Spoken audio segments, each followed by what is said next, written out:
Will President Donald Trump's automotive tariffs ruin Alfa Romeo's future here in the United States? What's good, guys? Welcome back to Ron's Rise. Welcome back to the channel and welcome back to another video where this is a topic that I was hoping to avoid, but to avoid it would be naive to the whole situation and hold information from the rest of you guys. So here we are.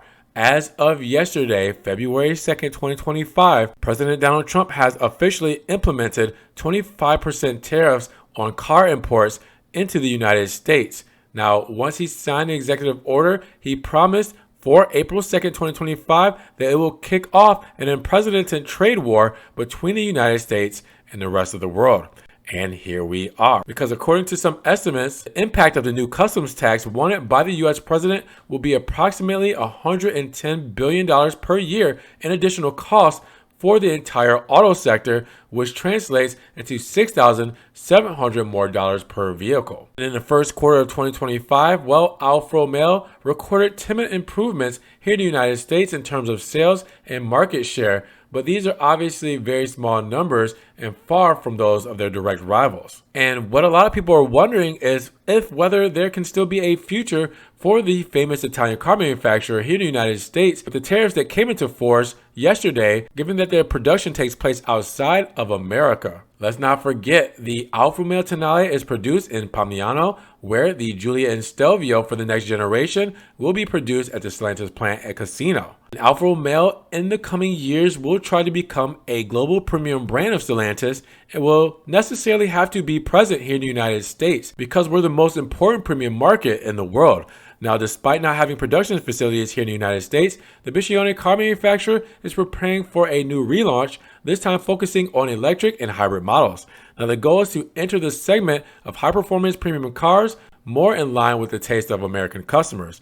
Now, the debut of the new Alfa Romeo Stelvio and Giulia could mark a turning point for the brand, which returned to the United States in 2015 with the 4C. Now, Alfa Romeo sales peaked in the US in 2018 with 23,800 units sold, representing a 0.14% of the market thanks to the Giulia, Stelvio, and 4C models. However, last year in 2024, sales fell to 8,868 units, with the market share falling to 0.6% despite the availability of the Tonale, Giulia, and Stelvio models, including the Quadrifoglio trim. So it remains to be seen what will happen with the cost increases caused by the tariffs for that 25%. Just for an example, the Tonale should go from $43,845 here in the United States for the gas-only version to $54,806. Now keep in mind, the hybrid version is almost $7,000 more than the gas version, so then you add on another $6,700, and then you have a real problem. And in the case of the Biscione, the hypothesis is that the new Giulia and Stelvio on the Stella Large platform could also be produced here in the United States. And that seems a little bit more possible, but obviously these are not easy decisions to make. Certainly with the new taxes, producing in Europe to sell here in the United States becomes very, very complicated. That also may affect if the Alfa Romeo Jr. makes it here to the United States because the European production is in Poland. And given that $6,700 hike, it's going to add to the production costs and sales of the new Junior B SUV. But these scenarios seem really difficult to resolve,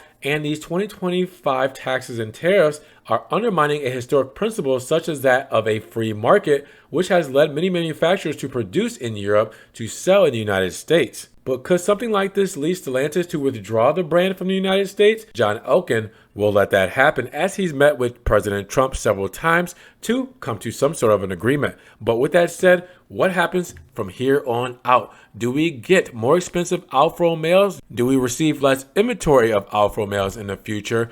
Or does Stellantis move plants here on U.S. soil to build new Alfa Romeo models? Drop those comments down below. What do you guys think happens next? And with that said, if you guys did enjoy the video today, make sure you give it a big thumbs up. Check the links down in the description below. If you guys want to help further support the channel, I appreciate that extra love as always. And make sure you guys subscribe to the channel, but click the notification bell so you don't miss one video. And we will see you guys in the next one. Peace.